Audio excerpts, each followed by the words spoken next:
Well, hello there. It is I, the bearded one, here again. We got another bearded babble. This is going to be a great one. I know it's been a minute since I've been on. A lot going on in my life, and this is actually a very good babble to catch up with and to get back into it with. Today, I have Scott Miller with me. We're going to get into who Scott Miller is and what we have in common, and how our lives are different. Like I said, real quick, just catching up. I haven't been on much lately because there's been a lot going on with my son, with the family. Life gets overwhelming, takes over, and then you just have to put all your focus and energy into that. And like I said on the last one that I did, just trying to figure out how to keep moving and doing this. And Scott, like I said, once we get into this, you'll find out a lot more. Scott reached out to me the other day just to check in, just to see how I was doing. And there's a very good reason for that. And I'm grateful to him for that. Scott lives a similar life to what I live. I think we're going to get into it and just discuss about special needs dads, the life that we live, what we have to go through and how we deal with everything. And figuring out,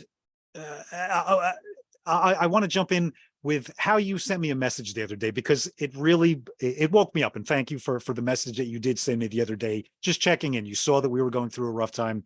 You yourself knows how that goes. And I appreciate that, because you yourself, going through a rough time, took the time out of your rough day to reach out to me and to see how things were going. And you said a couple of things to me about how you were going through a rough time, and how you were asking me how I handle certain things, how you're dealing with it. Like I said, I've been doing this almost 20 years as a special needs dad. And it was a question about how you get the hallmark, hope everything is okay. You get the hallmark quotes from people who don't Exactly. know what to say and how to interact with you sometimes, because they don't understand our lives. So Scott, jump right in. Tell me about your life. Tell me about your family. And tell me about what's been going on with you. I feel like there's a lot there to unpack, but We got all the time in the um, world. first off, thanks for having this conversation with me. I needed it, with what I was going through in life, and I reached out to you because I see a lot of the stuff that you do and how you guys are positive, and a lot of the things going on in your life. I kind of am trying to find my way through, my path through. I have a special needs child, a daughter who's 5 years old, and she's a lot of work. And I also am trying to figure out how to manage, like you were saying, the Hallmark greeting card type things of people asking questions and not. You kind of live in this space where you are really alone, and there's very few people who do understand what you're going through. But for me personally, I have to figure out how not to be upset and bitter or anything like that, because it's not anyone's fault. They're really trying to be nice. They're genuinely trying to be nice.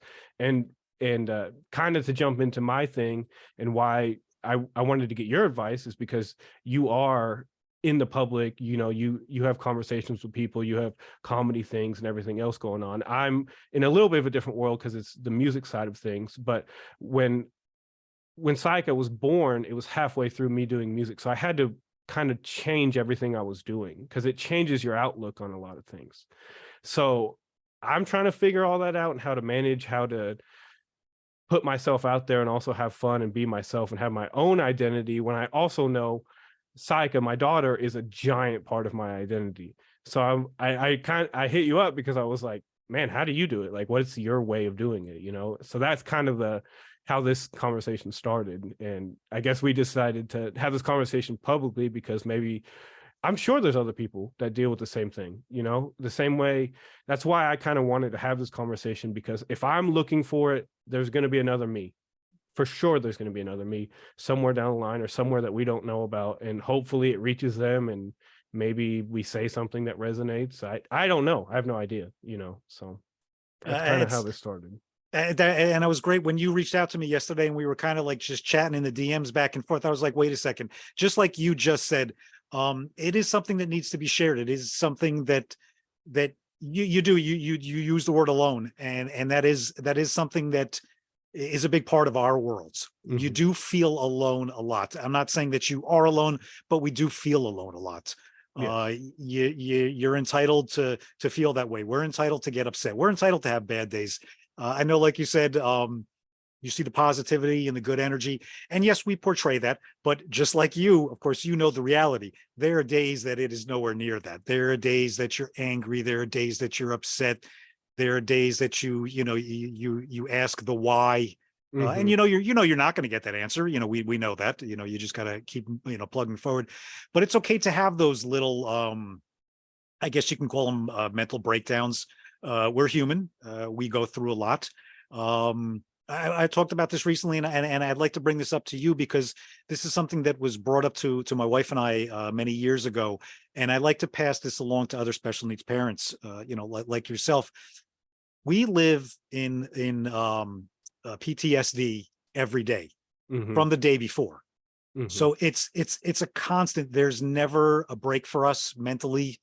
So you have to figure out how to mentally give yourself that break. You have to figure out with all the stressors, with all the chaos, and I'm sure your family dynamics have it too, where you can understand, you can see when someone else needs a break, or they can see when you need a break. You start to figure out how to work together.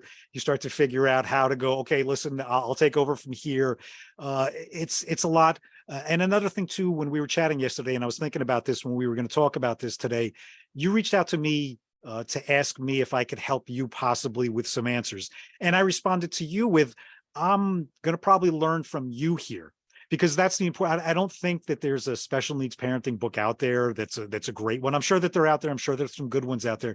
But the thing that I've learned dealing with so many special needs families, so many amazing people over the years, is that every family is going through something different. Mhm. There will be similarities. There will be some things that we can relate, we can understand with. I know a lot of the families that we deal with seizures. We can talk about changes in the atmosphere, how it affects weather changes and stuff like that. Season change, just even now with the change Mhm. into spring right now, my son is going to have a whole change of everything. Side effects of medications. There are just so many things, but no two are going to ever be the same. And that's Mhm. like I was saying, when you're about to have a kid, you get that what to do when you're about to become a parent book. I think Mhm. everybody gets great book. It's wonderful. There is no book about what to do when you become a special needs parent, because again, everything is different. And I think it's a wonderful thing that you and I talk, that, like you said, hopefully someone else hears this. Hopefully they'll reach out to you or I, or maybe they'll reach out to another special needs parent that they know and go, hey, wait a second, I just saw this. Maybe we should talk more. Maybe we should be Yeah. open and honest and put it out there. It's not easy. But again, like I said, knowing that this has helped you means the world to me. Knowing that what we're doing right here, right now, will help someone else, and again, that means the world to me. And it helps with my lows, knowing that, okay, yes, with everything we're going through, yes, we try to show the good, we try to show the positive, we try to keep the negative away because we want the good energy, but there are lows, and they should be spoken about more. Mhm. Yeah, I agree. And just thinking about other people's different situations, I guess I should kind of give a little bit of backstory so people understand my situation and Saika's situation. So, Saika's 5. So this kind of started like 6 years ago because it was when my wife was pregnant.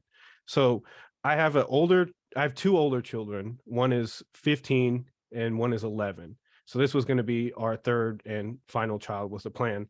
And we found out that she was actually going to be a twin.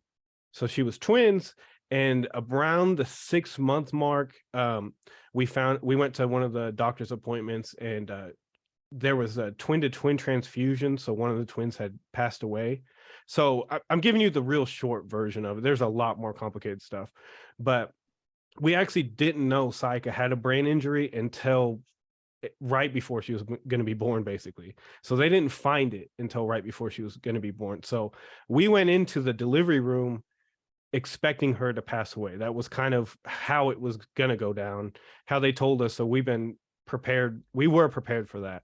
So after all that, we go and it's time for the delivery. And I had hope because I was like, well, maybe she'll be okay. Maybe they got it wrong, because they already had gotten a bunch of stuff wrong leading up to it. They didn't catch anything. Well, she was born and was breathing on her own and everything and doing good. And she actually started eating on her own, which at this point at 5, she's on a G tube, which yeah.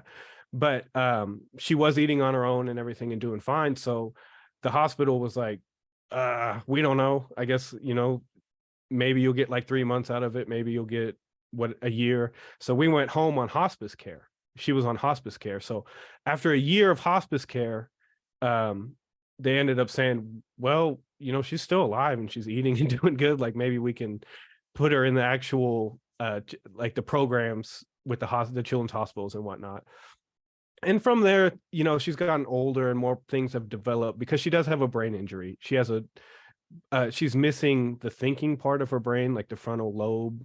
She's missing most of that because of the injury from the womb. And so, she's developed seizures and a lot of other complicated things. I say all that to say this is, with that timeline and everything, I have no idea what I'm doing. I think people think I know. I'm an idiot. Like I'm barely getting by, and everything's been kind of just figure it out as you go. And Scott, I think Scott, you reached out to me. Like I said, I've been doing this like 19, 20 years. I don't have a clue what I'm doing either. right. It's that's the reality of this life, is you don't know. And the most important thing is, I think we don't know, not day to day what's going to come. We don't know minute to minute what's going to come. Exactly. And I think that just makes life, you just have to always be prepared. You just have to roll with the punches. You have something in your head and you think, okay, this is going to go, and it's not. And you have to learn. And I'm still, like I said, almost 20 years into this, I'm still learning not to be upset over things that don't happen, that can't take place, that, like you said, a big thing, finding your own identity. That's something that I have been trying to figure out for years. Comedy, with this, with that, with working with different people, with this. And it is very tough, because a lot of people, like you said, they do look at you and you do. I am Jaden's dad. I Yes. get that. Yes, Yeah. I am Bearded Humor. Yes, I am Andy Singer. Yes, I am this. But it's always, oh, that's that guy's. Oh, that's that kid's father. Oh, that's this. Oh, he's the one with the. So you get that, and it's like I said, I want to have an open conversation here. It's a double-edged sword. It helps you in some things, and it hurts you in a lot of things too. I know, like I said, in doing what I've been trying to do, trying to get my name and to get going where I'm trying to go, a lot of times too, I think that I'll be connected. I'll think that something's been working, and then it just won't happen because of the other person is scared or afraid, or they don't understand my life, or they're afraid that I'm not going to be able to. And that is something that I do have to admit.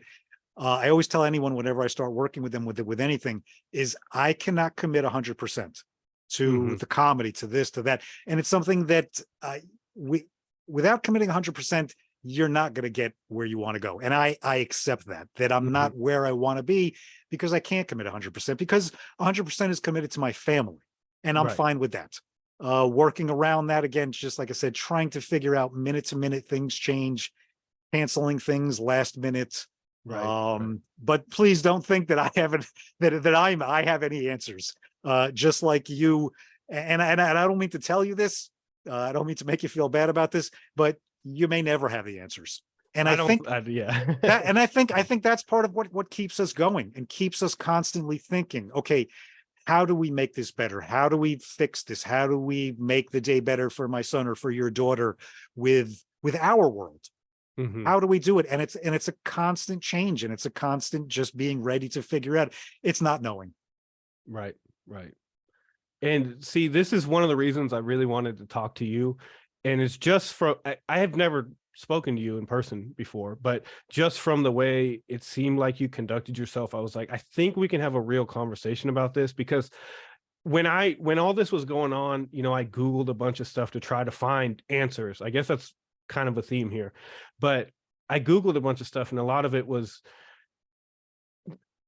not real. Like people just weren't being honest about things, and like people, and maybe they are for them. I don't know. Yeah, I guess I shouldn't say that in a broad way, but like for me, you're talking about your career and stuff with, you know, I was one of those guys with music that I was grind all the time. You work hard, you'll get somewhere.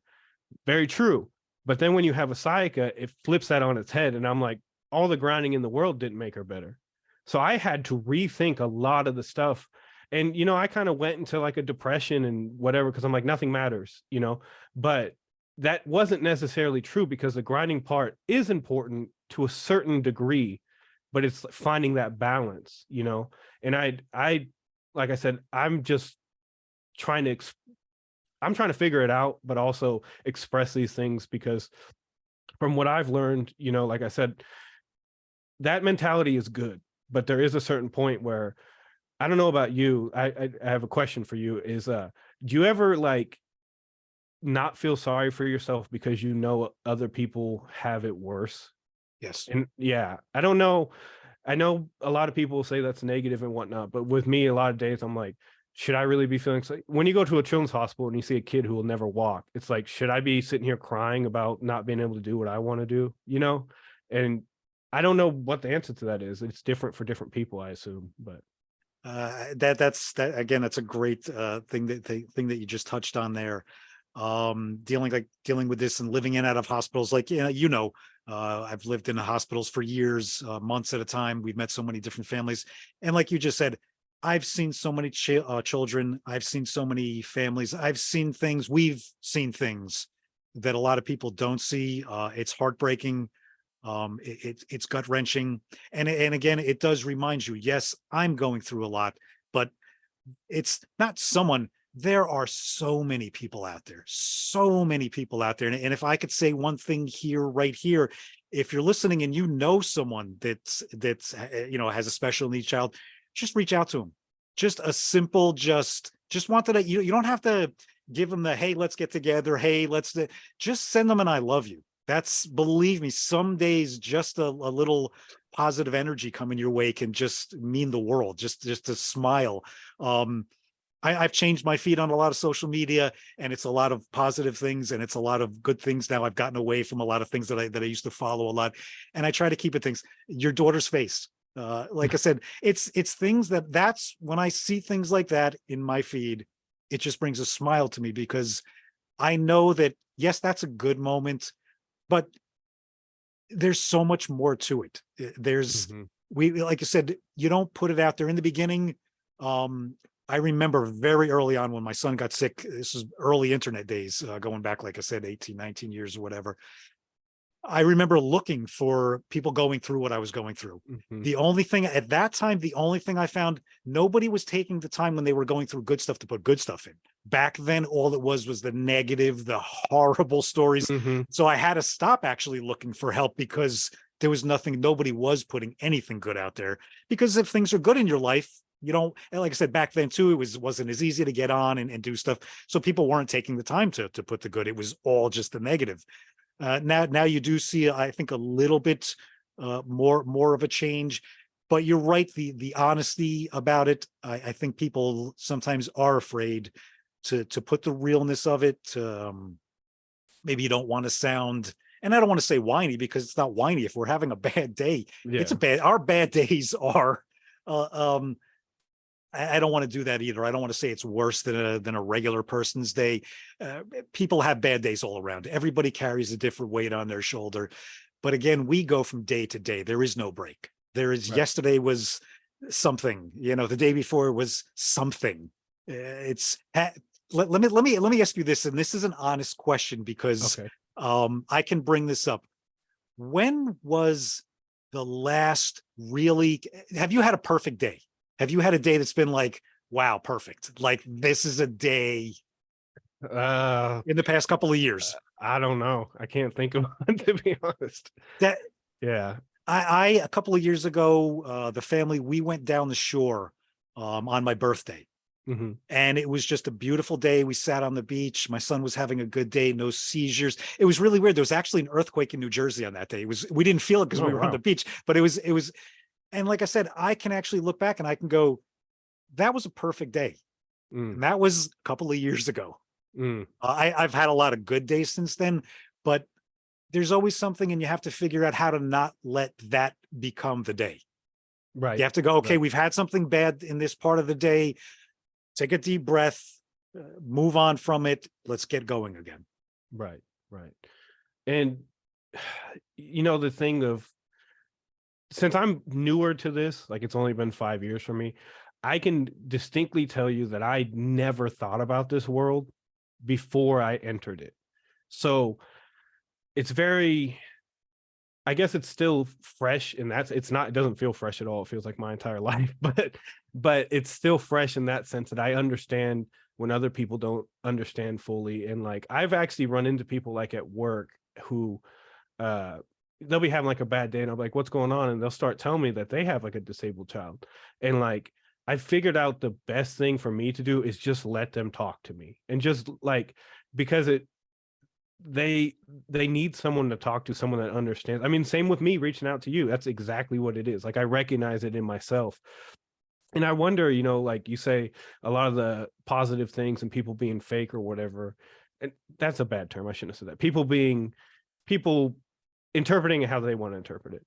But I wonder, at the end of this, like for me personally, this is something I think about when I lay down at night. It's like, I'm never going to be the same, no matter how this situation plays out. So you talk about PTSD or whatever, like we're going through it every single day. So like, we're trying our hardest to be normal, whether it's, going to work or working out or whatever. Like, just working out. Like, I actually bought a treadmill and put it in my house because my wife and I can walk on. Yeah, we can walk on it or something, because we can sit Sayaka there and still watch her, and we gotta jump off to help her or something like that. But the idea of going to a gym or what, it's not even possible, And I just don't think people see that. And for me personally, like I said, because I didn't see anyone talking about this stuff, I was like, maybe I should talk about it. Like, I don't feel qualified at all, but like, and I'm dumb. Please, everyone listening, remember that I'm not very smart. I'm trying to figure this out. I'm an idiot.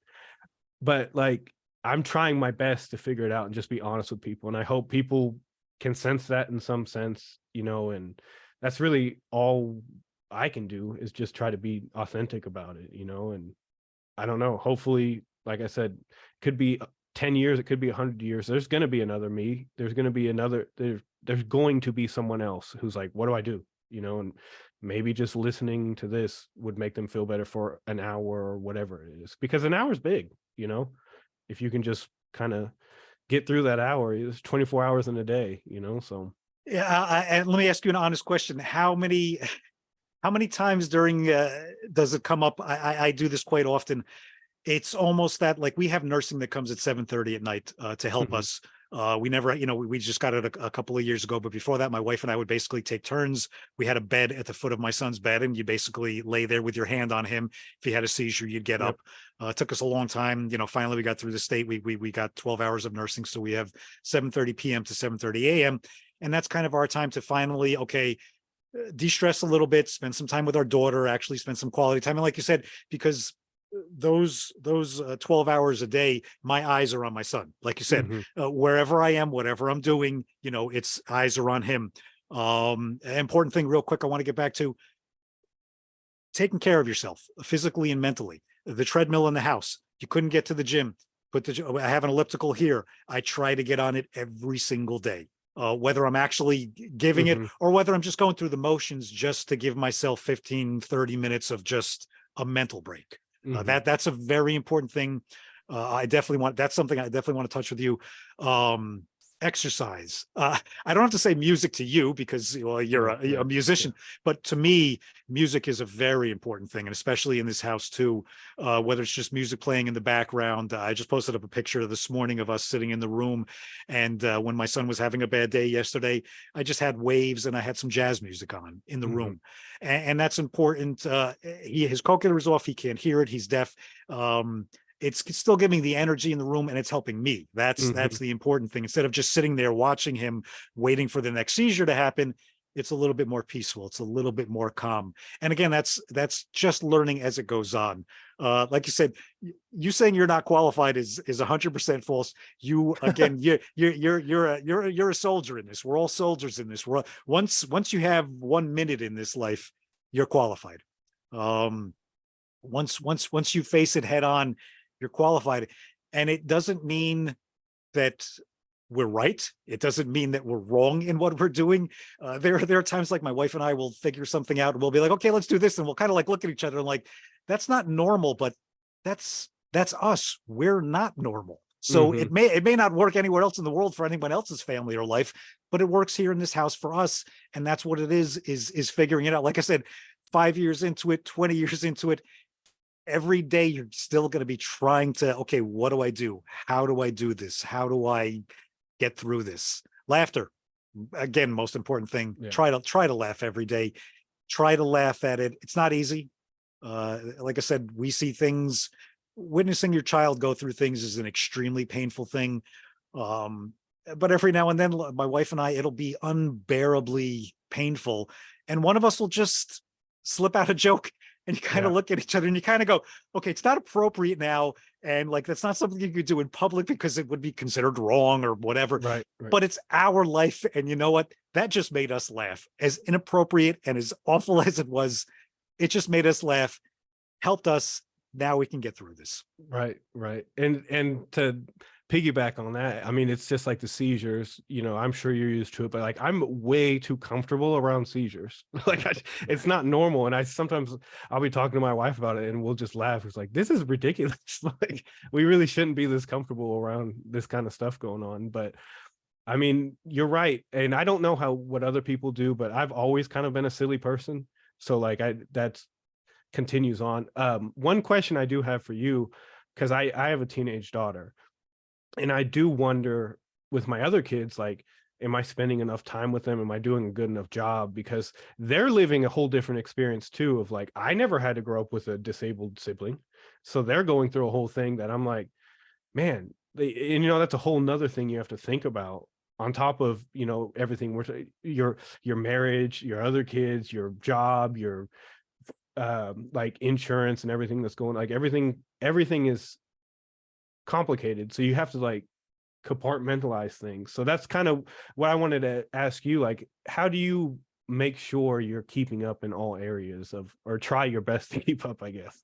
Honestly, and the great thing is my daughter is my editor. She's actually going to see this. Oh. My teenage daughter, and she knows this. It's difficult. We try to give her as much time, but she knows that, like I said, like the 12 hours during the day. And tonight we don't have nursing tonight until I think like around midnight tonight. I don't think the nurse is able to come. So it'll be like my wife and I taking care of Jaden until then, but we'll try to have Dakota come up and hang out with us. If we can not sit in the room at that point, if I can put the monitor on him and maybe we can sit out, maybe we can watch TV, we can talk.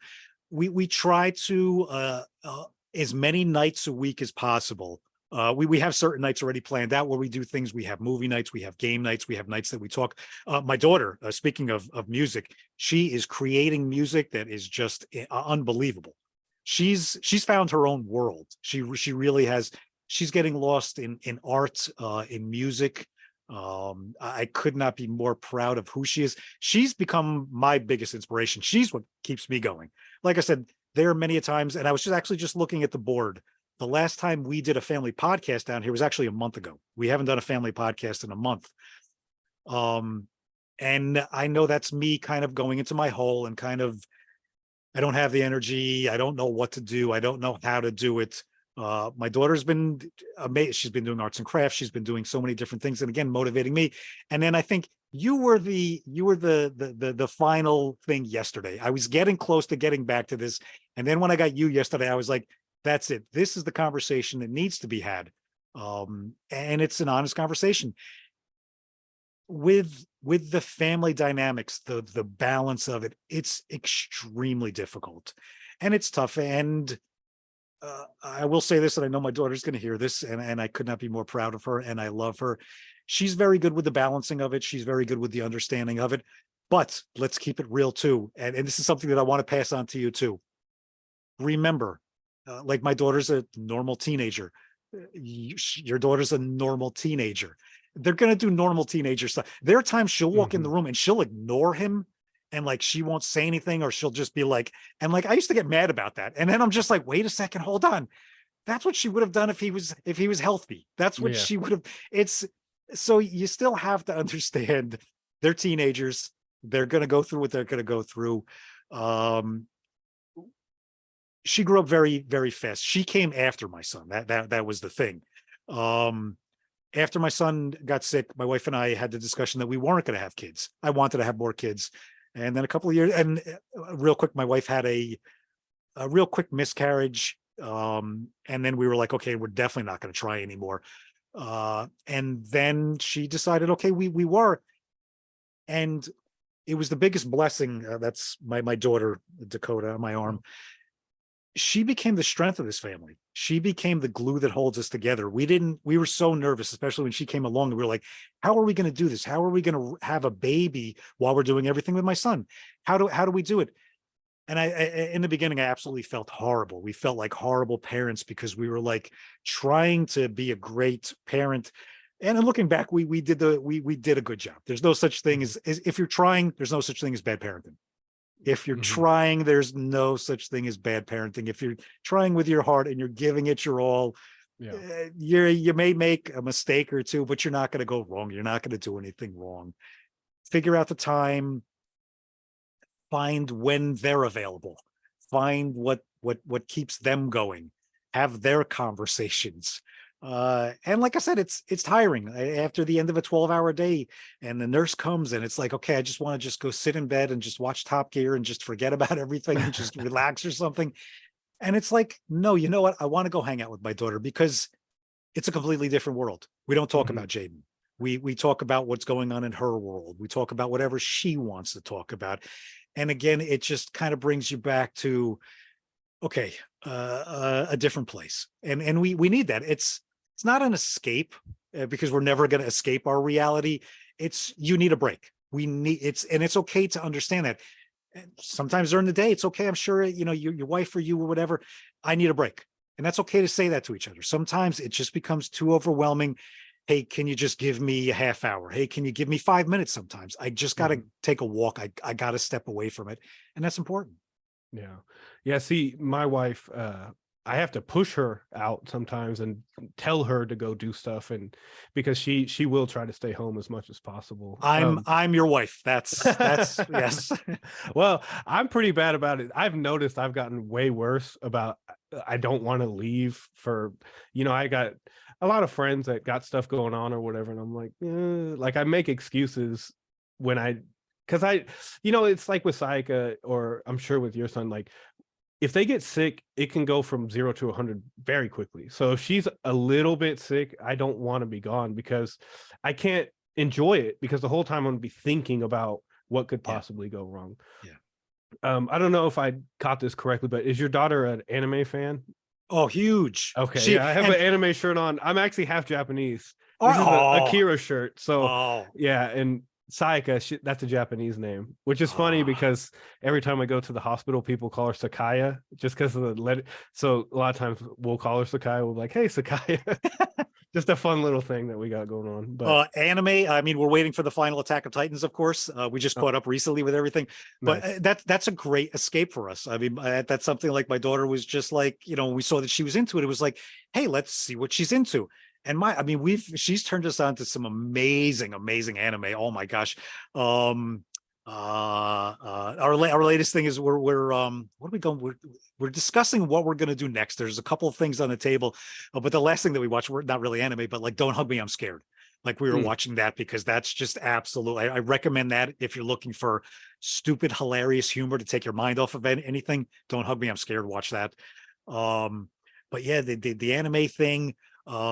She's a video game developer. She's working on a video game. She's that's creating awesome. art. It's so you have to get enthralled in their worlds too, because you spend most of your day there. So you got to find the balance, and it's helpful to you. It's helpful to them. Like I said, I couldn't do this without my family. Yes, there's ups and downs like any family. There's the family dynamics that every family has. There's the good and the bad. But again, you have to figure it out. I'm sure I think I can say this, I'm sure for you, and I think I can speak for almost everyone in your household that they are not like anyone else. Um, you and your family have all, like I said, from day one, have all taken on a different outlook at life. You see things differently. You hear people talk. You think about it differently now. Hmm. Everything is different, not only in your life, but in their life. And, Hmm. and it is a completely different way. And we have that. We have that connection. My family has that connection.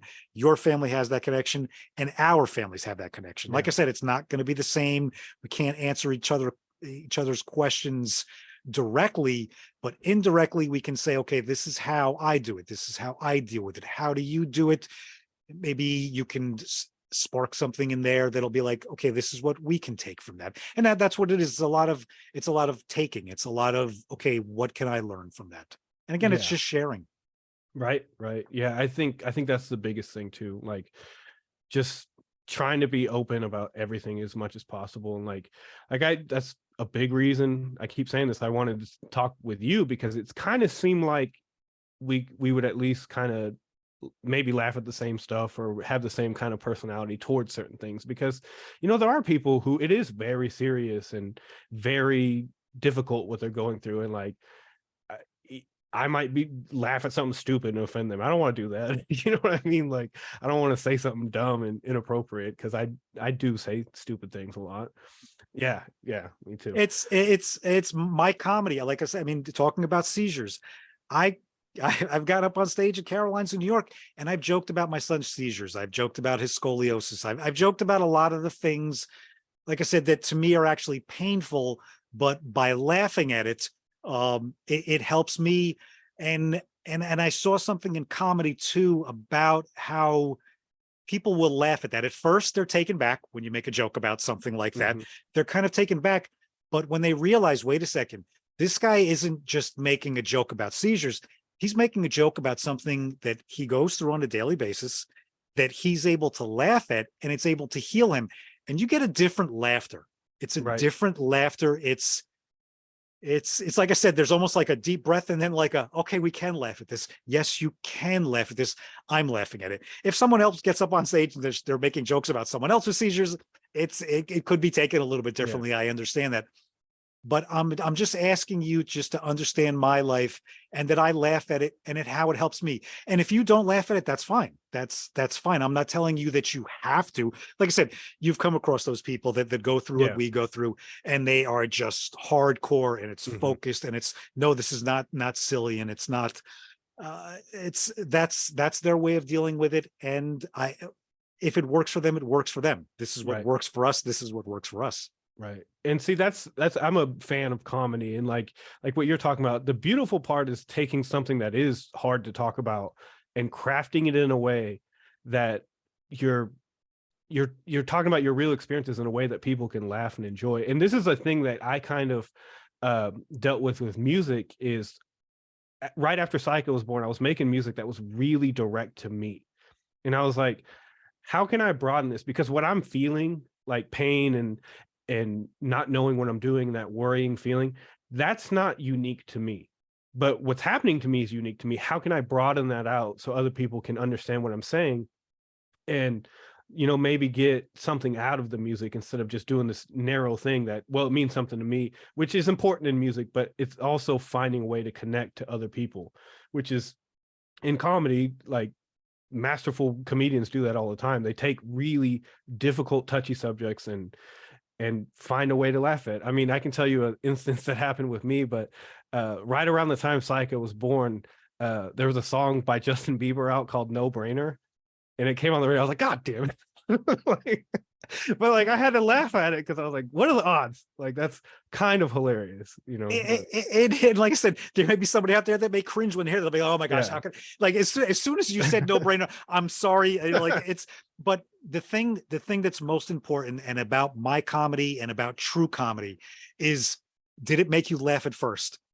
And that's Yeah. the thing. It comes from a place of humor. It doesn't come from a Yeah. place of anger, or, or making fun of, or bullying. No, it comes from a place of, that made me chuckle. And that, my wife and I were at Anthony Jeselnik Hmm. comedy show years ago. And Anthony Jeselnik is one of the hardest, darkest, deepest comedians ever. He was up on stage and he was on this rant about a kid in a wheelchair. And Anthony Jeselnik is absolutely hilarious. My wife and I were in tears laughing because the joke was absolutely wonderful. Again, a master craftsman, great joke, everything about it. Woman stands up in front of us and she was just like, I can't, this is disgusting. How can you people laugh at this? And she gets up and she walks out the theater. And like, as she's walking out the theater, I'm just laughing, going, honey, you have no idea. You have Hmm. absolutely no idea. This is the greatest therapy for me. This Right. is the Yeah. greatest therapy. Yes, I'm sitting here laughing, crying. It's not just because of the joke. It's because of that's my life. Right, right. And see, like with the no-brainer thing, obviously I'm not a comedian, but the fact that that happened during that time in my life was just like, really? Like this is what, like it felt like the simulation was like, hey, why don't you add this to your playlist, you know? And there's just little funny things that aren't funny to most people, you know. I mean, if you're doing, I'm sure there's a lot of things that you guys have to do as far as, you know, we have to do catheters and help her with the restroom and all that stuff, you know. And there's just little funny things that'll happen with stuff like that. That's probably not that funny, but in the moment, it's just like, this is a kind of hilarious life. Like, and maybe I've thought about it too, not to get all deep on it, but like maybe we're getting a more, a fuller version of life because we're getting to experience higher highs and lower lows. Like, I don't know. I mean, I again, I'm getting way too deep on this, but I do think about sometimes I never wanted to go through my life just going through the motions anyways. So maybe this is in a weird way kind of what I asked for, you know, not to be selfish and make it about me, you know, obviously, but That's I'm going to ask you this. I'm going to tell you my answer, and then I'm going to ask you this question. Of course, like I said, when it first came on, you know, every now and then you get the hallmark. Oh, if you could go back in time. Oh, if this. mhm, Oh, if that. Listen, it's accepted. It's never going to change. Nothing's ever. There's no going back in time. It is what it is. And I think you just touched on it too. Uh, Someone asked me once, and they were just like, "Oh, if you could go back, would you change it?" And of course, you know, your immediate answer is yes. But then I actually thought about that question, and I said, I don't think I would. Um, I see life a lot differently. I was on a path. We had a beautiful home. We were adding to it. I was building custom cars, money in the bank. We lost everything. I live mhm, in my mother-in-law's attic. I'm in a basement right now. Bank account is empty, and I'm okay. I'm mhm, okay with it. I thought my life was going on a certain path, and then, like you said, everything changed. And at first, you're just no, no, mhm, this is not what I wanted. This is not what I thought life was going to be. And then we sold the house. I was selling the car, selling everything, changing everything. And then you start to realize, like I said, I live in my mother-in-law's attic. And it's tight cramped, and it's we're together. I have all that mhm, I need. I right, really do have all that I need. Would I have liked to have hit the lottery last night for 300 million something dollars? Sure. But right, in the meantime, I'm happy with what I have. mhm. So if you could go back, and I think you already answered with your feeling on it, is we see life a lot differently than others. Mhm. Would you change it, or not? Not that we're not happy about this life, but we're accepting of it, and it's different. Well, I wouldn't change it, and I have a slightly different reason for me personally is, and this kind of goes back to the music thing for me, is like I was on my way. Well, I mean, I wasn't like some huge thing. So I was opening for a lot of people locally that were big name artists and whatnot. And I felt like I was starting to climb the ladder. I was finally starting to get up the ladder. And this was right before Psycho was born. And then when she was born, it was like, I can't do any of that anymore. I had to really think about me being selfish in that moment of like, well, if I continue to do this, like I'm leaving my wife and Saika and my other daughters to kind of fend for themselves for a selfish reason. So with Saika being born, I can for sure tell you I'm a better person than I ever would have been had I not gone down that route. And also now at this point in my life, because I put everything away after all that, I got kind of sad and bitter about it. Was like I put everything in my closet, but I ended up recording again on my own and kind of like rethinking what made me happy. And it's like, if nobody listens to this, if it gets 0 plays or whatever, who cares? Like, just do it because it makes you happy. So it made me re-evaluate a lot of things that I thought made me happy. It wasn't the attention and all that stuff. It was, you like making music because you like making music. Don't just give up because, you know, you're not being seen or whatever. And I can honestly tell you all of that has come out of these last 5 years. Like, I don't know, I can't even remember like my thought process back then of who I was, you know? So I probably am lucky to have Psycho. Like, as much as, you know, people say, you guys are, she's lucky to have parents like you. Like, I don't know. I honestly don't know.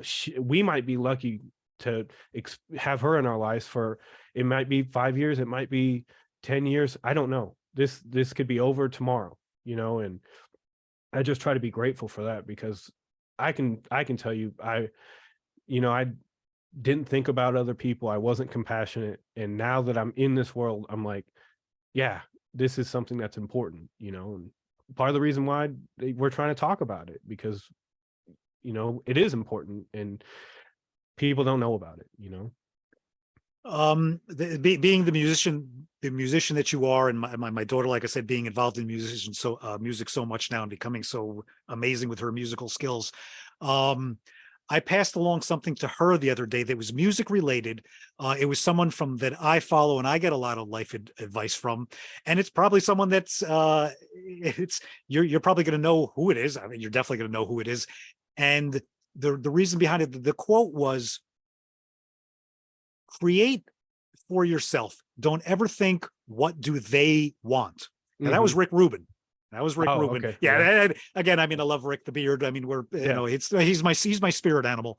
And I had a conversation with my daughter about that. And again, I'm still learning. And like you were just saying, trying to figure out, doing it for you, creating the music. This is what makes me happy. I can figure out how to do it. I enjoy talking to people. I'm trying to get back up on stage. I don't know if comedy is going to be where I'm going to be getting back to. I'm trying to figure out some writing groups. I want to get in more behind the scenes writing, trying to get connected with people like that, trying to figure it out. But one of the most important things I love doing is just talking to people. This is what I absolutely love. So it's, again, just come down in the basement, set up something, make a stupid sign, hang some, you know, something, get some lights, and do what you want to do. It took me a lot longer, so I give you a lot of credit. Here you are, you're doing it a lot quicker than I'm still, like I said, I'm still trying to figure out where I'm going. You're a lot earlier into it, so I'm learning from you here today. So thank you for that. I don't know what I'm doing. Don't listen to me. Nobody should listen to me. Well, listen, we're both going to make that quote here. Don't listen to either one of us. If you don't want to, if you do, you can. But we're just two dudes just trying to figure out this crazy thing called life. Gave us a hand that we didn't expect, we didn't understand, and we're just trying to figure it out, and not only figure it out, but talk to each other. I have to connect you with another very good friend of mine, a special needs dad, Mike, amazing musician too, amazing musician. Similar situation, very similar to he's probably very similar to what we go through, again, with his daughter. Very similar conversation we could have. Musically, absolutely incredible. Plays every instrument, has done full albums of just him singing, playing every instrument. I got to get the two of you together. That'll be a great conversation about music and about life. I have to say, I'm literally just a terrible rapper, by the way. The only thing is, since I'm half Japanese, I rap in English and Japanese. So a lot of that anime connection, that's where I got a lot of traction, I guess, if you want to call it that. I was able to play conventions and stuff like that. So I was lucky. My mom taught me Japanese when I was little. So that's kind of where that came in. But to kind of touch on what you were saying about do what you like, that was kind of what I was doing before. And now that I'm kind of back doing stuff, I'm using mostly English now. It's obviously, I grew up in America, so that's my first language anyways. But I have been getting a lot of pressure to do certain things that I used to do.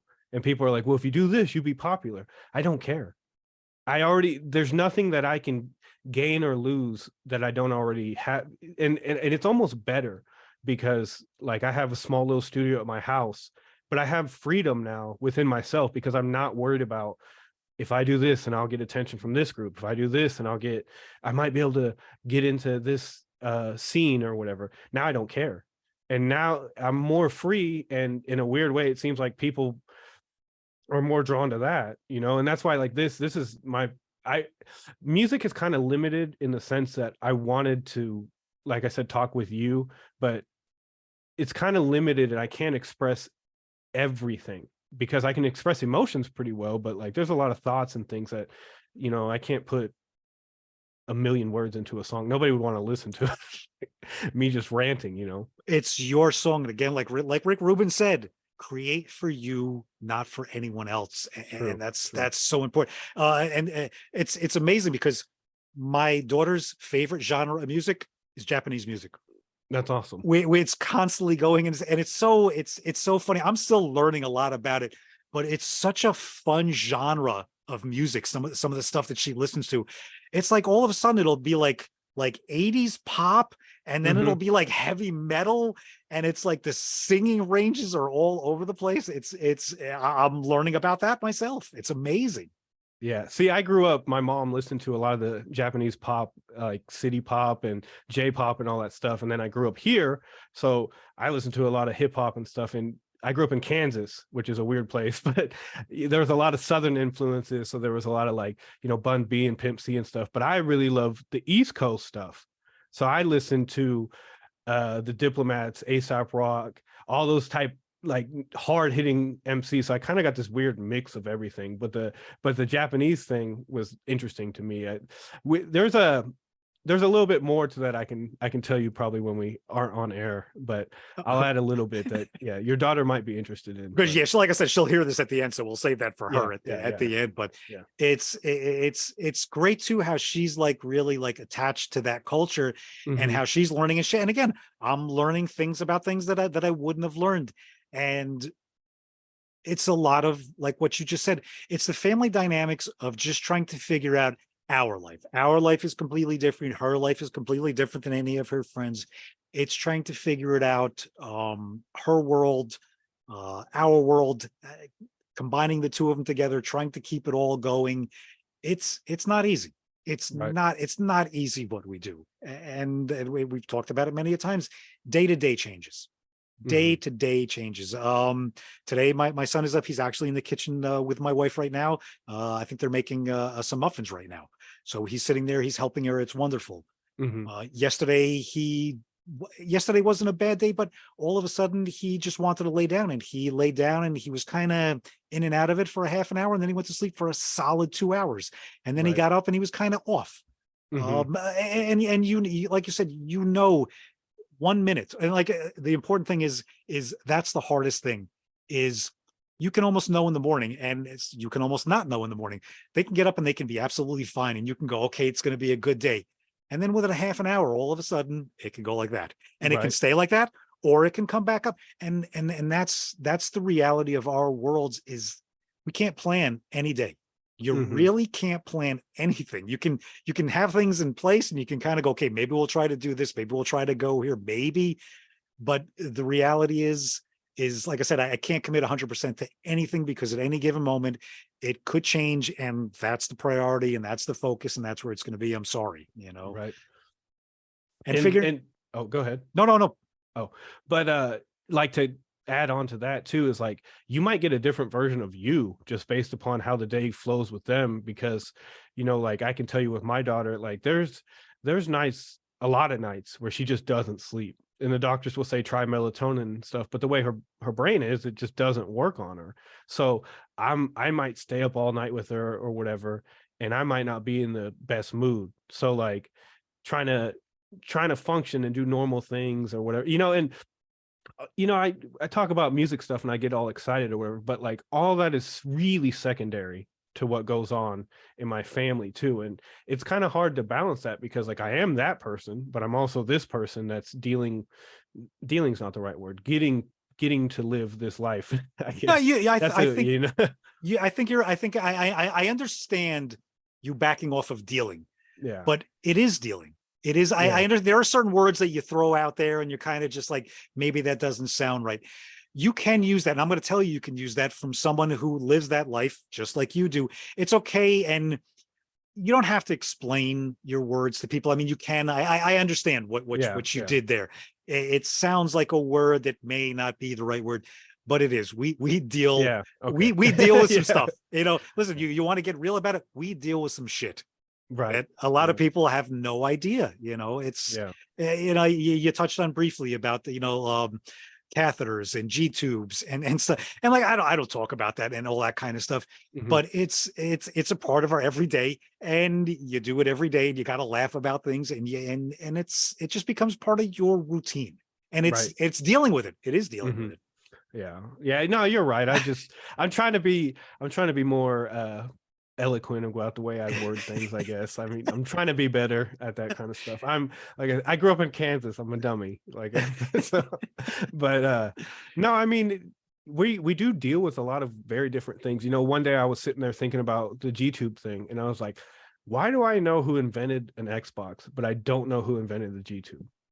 Like that really bothered me, like just from my perspective of like, I know all these things that I don't know. Like they don't, I mean, I guess you can say an Xbox saved somebody's life at some point. I'm sure a computer did. Computers have saved a lot of people, but like I had to think about the way I look at things is like with the G tube, like the pump itself and everything, and how many kids use that every single day. And I'm like, I have no idea how this was invented or any, like I have no knowledge of this. I'm trying to be more educated on things because you realize how much you don't know. Yes. Like going to the hospitals and whatnot, you realize how much you don't know. And I'm positive your home is like this too, but like I have a pharmacy at my house of just all these yeah, all these different seizure medications and everything. And going through all that, it's like I'm learning all these what these pharmaceutical drugs do and what works and what doesn't work, and all kinds of just we have all these medical supplies and whatnot that I yeah, it's kind of crazy. Yeah, our UPS guy hates us because we have like it's like I think it's like 10 stairs, a walkway, and then I think like 10 more stairs for our porch. And Yeah. like I mean, the medical supplies are like it's like diapers and pull-ups, and it's Hmm. the formula, and it's just so much stuff. And every time I see them, they're just cringing, like, oh, I got to bring up to this house again. And it's like, Right. and you're figuring out where, and that's another thing too. Where do you put it all? I mean, Right. Yeah. there's stuff all over the house, and oxygen tanks and this and that. And yeah, I built a whole cabinet cupboard thing outside of my son's room. You walk outside of my son's room, it's an entire med station. Yeah. There's a microwave there, there's a water thing there, there's everything there needed for him. Hmm. And then the half of our bathroom, which is a tiny roof slanted bathroom, is half of his supplies. Down here where I'm sitting, half of his supplies are right next to me. Right, Hmm. so we deal. You can say we deal with stuff. You're allowed to. Yeah. Yeah. And see, another thing too, like we have all these supplies at our house. I don't know about you guys, but I hate going to the hospital because I know we're going to be there for a long time. Like it could just be a fever and then it ends up being a UTI. She happens to get UTIs a lot. So then they want to monitor and make sure her oxygen stays up and all this stuff. And it's like, we got to sleep on the little chairs or whatever they got. It's like such a mess. And I'm like, Psyche, can you just like be cool and not get sick? Like that'd be cool. But of course, Yeah. I don't want to, I always tell myself too, like not to take it too lightly, because the one time I do take it lightly, it's gonna end up going downhill, and then I'm gonna have to live with that. So I'm like, that'll be just my luck. You just there's I think that's the most important thing I can give you. And again, like, this is not any solid advice. Like I said, in almost 20 years, I'm still learning. You just have to do the best you can. And Yeah. I think you already know that answer, and it's exactly what you're doing. You and your family, you go from the heart. And a lot of times you're going to realize, okay, maybe it wasn't right this time. Maybe it was wrong. As long as you lead from your heart, and as long as you try to figure out how to make your life better, your family's life better, your daughter's life better, it's not going to be wrong. It may be wrong at first. You may have to refigure it out. The first choice may not be there, but if it comes from the heart, it's never going to be wrong. And that's all we can do, is just keep on from the heart. And our Right. hearts get cloudy. And like I said, I mean, that's an important thing. It's okay to have the ups and the downs. It's okay to have the bad days. Like you said, I mean, there could be days that you may get a different version of me. Hmm. That's a very, I just knocked out an earphone. That's a very real thing. You never know what it's going to be. And yes, it revolves around them, but sometimes it doesn't. Sometimes they can be having a good day and you can still just be so burnt out from last week Hmm. that, Hmm. okay, you last week was horrible and then they were bad and then you kept it together. You kept it together for the past week, getting them, they're finally feeling good. And you know what? Now it's just, I'm done. Hmm. There was one night last week. My wife came up to me and she just looked at me and she was like, "Are you okay?" And I was like, "The gas tank is empty, Hmm. completely empty." It was just like, I just need to just sit, try to just get something back in me, and we'll keep going. And that's something that I want to commend you for too, because I know you do it, and I know your wife does it, and I know everyone in your household does it. You pull it together when a lot of times a lot of people just they have days and they're like, okay, I'm done. We don't have Hmm. those days. We're not Hmm. allowed those days. We're not allowed.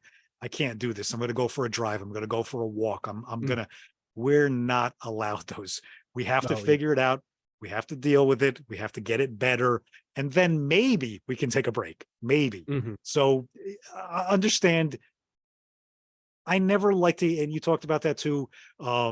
People are so, your daughter's so lucky to have you. My son is so lucky to have you. I don't like hearing that just as much as you don't like hearing that. We learn from them. Our children are the ones that teach us what life is really about. But accept, and Scott, I'm going to tell you this, accept that, and tell your wife this too. You guys are superheroes, and it's okay. It's okay to understand that. I'm going to get emotional because of what I've been through, and I know what you go through, and it's not easy. You are a superhero for what you go through on a daily basis, and we've touched on that Yeah. much of what we go through. Hmm. Nobody really has. I talking with you, I can get a little bit more of an understanding of, okay, he goes through some shit. Like you said, when you start talking about catheters and G tubes and all that kind of stuff, immediately starts popping stuff off in my head going, okay, they deal with a lot. We deal with a lot. So give yourself a pat on the back. Understand that you are different. I'm not saying you're better than anyone else. I'm not saying we're better than anyone else. We're different. We deal with things differently, um, and we're just trying to figure it out. Right, Right. wrong, it comes from the heart, and that's all we can do. Right. So you are a superhero. I don't don't appreciate that. You don't are ever too. forget. Don't ever forget that. Okay. Like I said, I know we try to keep ourselves humble. I know we don't like to hear that parents are so lucky to have you. Yeah. Just understand that you are an amazing person. Okay. Don't ever forget that. Don't ever forget that during the toughest times, during, am I doing this right? What am I doing? How do I handle this? I don't think I can handle this today. You can, and you will.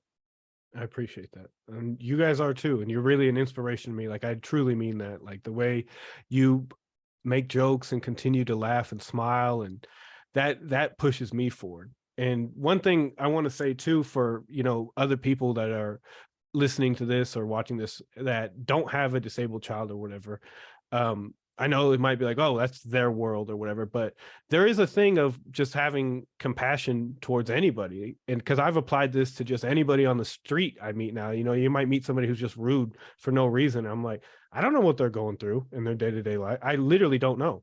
So maybe they're having a bad day today, they'll be completely fine tomorrow. So I know it might seem like we're talking about this thing that's we're going through, but it applies to everybody. Like, we just need to try to be nicer to anybody that we encounter, and I know I don't want to like sound preachy. Like the theme here is I'm an idiot. Don't listen to me.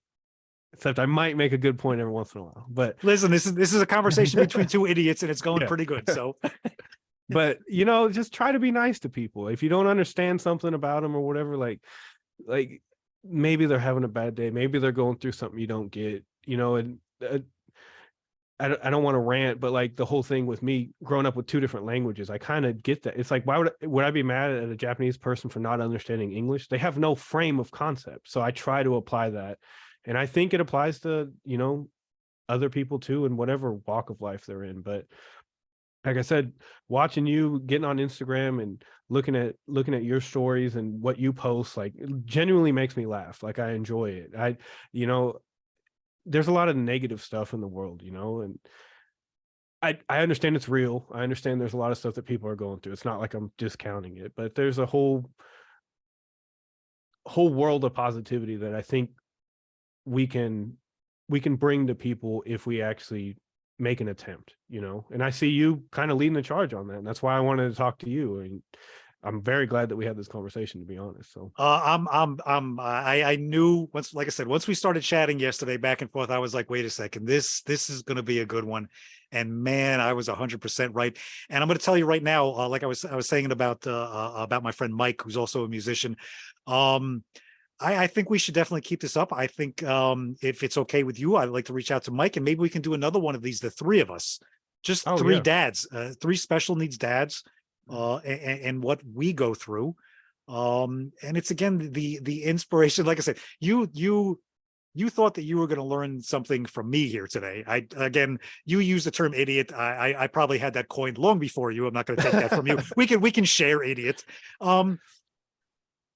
I have certainly learned a lot from you. I know that this is going to be a learning experience for a lot of people. Like you said, whether they watch it tomorrow, whether they watch it a couple of years from now. And the great thing about YouTube and the internet, this will be here for a long time. And if it just touches one person, if it just even if it just reminds one person, you're not alone. Right. You're not, like I said, there are so many different families dealing with this on so many different levels. And I've had families, and I'm sure you've had this too. And this is what it bothers me. When you have another special needs family and maybe their child isn't as I'll use the word fragile as Mhm. maybe yours or mine, and they're like, oh, I'm sorry. I'm like, no, you still live the same Mhm. life I do. We all carry weight on our shoulders. We all carry weight for different reasons.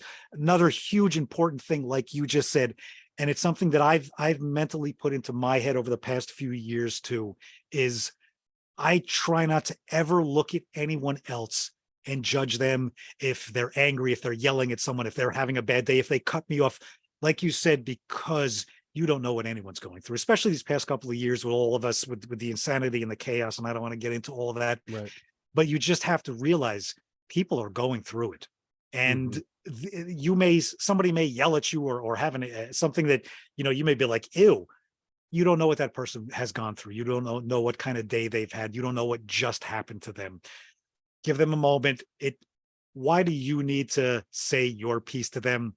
Let it go on with your day. Let them go on with their day, hoping that their day will get better. If obviously something was wrong, send them some good energy. Hope that, I hope your day gets better. If you're having a bad day, I don't want to make it worse, because that's all that's going to happen.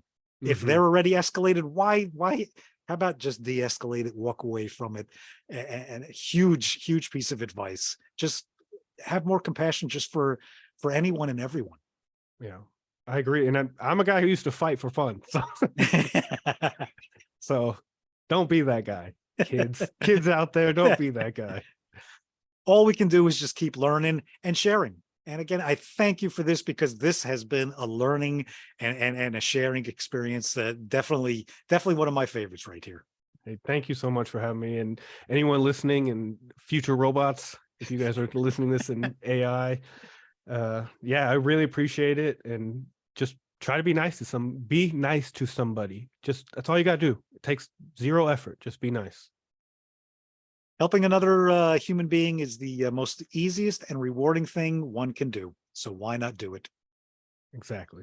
Scott, I want to thank you for this. Hang on, we're going to do a little bit more talking afterwards, but I'm going to end this babble here. This again has been an absolute pleasure, Scott. I cannot thank you enough for this. We are definitely going to do this again. Um, this was an interesting one. Thank you for helping me figure out again what I'm doing. Hey, Thank you. thank you. Thank you listening too. Thank you, everyone. We're all just Exactly. thanking everybody. Yeah. Thank you. Thank you. The bearded Easy. babble. We'll end There it you with the peace, the the peace, love, and love. the laughter. There you go.